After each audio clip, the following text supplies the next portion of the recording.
Stage 1. Create a phrase you can repeat. Get familiar with it. Repeat it 3 times.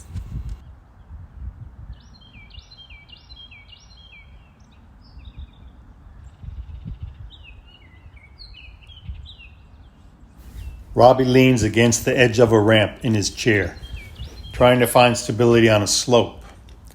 Forehead against the ramp, he pushes himself away from the ramp to find his grounding, a place to sit still.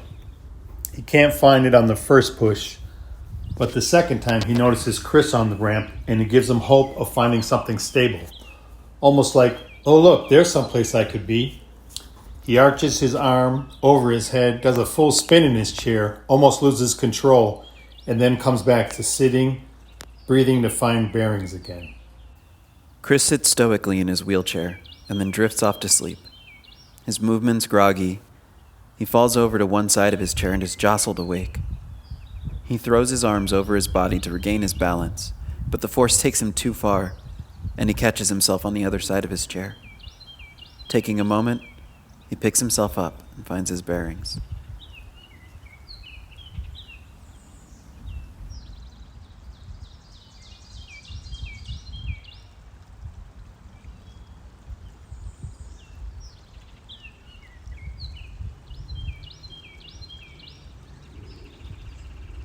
Stage 2.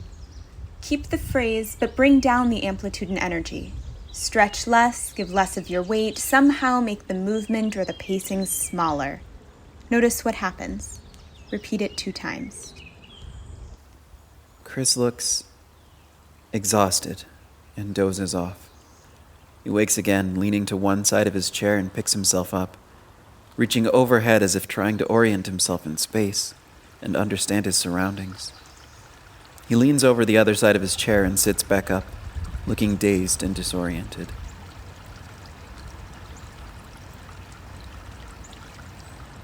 Robby repeats the initial phrase, but with less energy and amplitude, even less focus.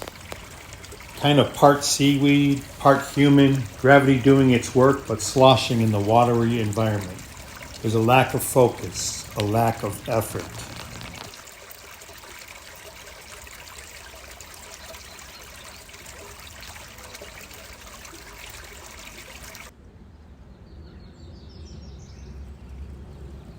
Stage 3. Now shift the perspective. Keep this scale, but let this smaller movement exist on its own. Notice what happens when you think of this smaller movement as the whole movement, not a shadow of the original.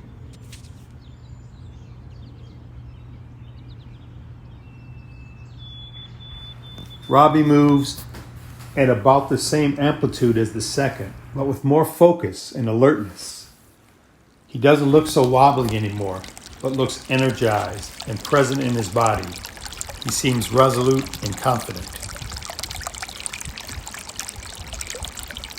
Kris begins moving with more certainty, as if he's made the choice to go to sleep. In a shock, he's jolted awake and picks himself up again. He reaches up and over himself from one side to the other, knowing exactly where he wants to go. As he comes down, he places his palm on the floor and reaches up with the other hand. Gathering himself, he comes back to balance on his chair, looking more at peace.